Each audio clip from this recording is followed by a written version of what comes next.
જય દ્વારકાધીશ, જય ગૌ માતા। આ છે ગૌવૃંદ ગૌશાળા, એક એવી જગ્યા જ્યાં પ્રેમ, સેવા અને ધર્મ એક સાથે જીવંત છે। પણ આજે વીજળી નથી એટલે પાણીની મોટર બંધ છે, અને જ્યારે મોટર બંધ હોય ત્યારે આ પશુઓની તરસ કેવી રીતે બુજાય? આ છે ગ્રામ્ય ભારતની હકીકત।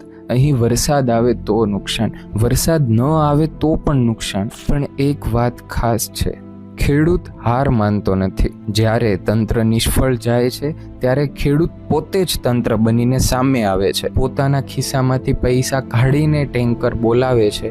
કારણ આ ગાયો માત્ર પશુ નથી, આ તો એમની લક્ષ્મી છે, એમનું પરિવાર છે। આ છે ટેન્કરનું પાણી, જે આજે આ પશુઓ માટે અમૃત સમાન છે। આ દ્રશ્ય કહે છે ખેડૂતનો ધર્મ જીવંત છે। આ ગામમાં આજે વીજળી નથી, રાતે દીવો પણ ધીમો ઝગમગે છે, પણ ખેડૂતના મનમાં પ્રકાશ છે। પ્રકાશ કર્તવ્યનો, પ્રેમનો અને ધર્મનો।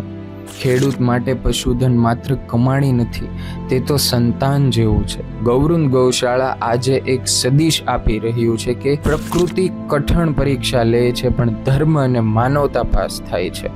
આ ગૌશાળાનું દરેક ટીપું પાણી આજે સેવા કહેવાય છે, અને આ વિડીયો એ સેવાને દુનિયા સુધી પહોંચાડવાનો પ્રયત્ન કરે છે।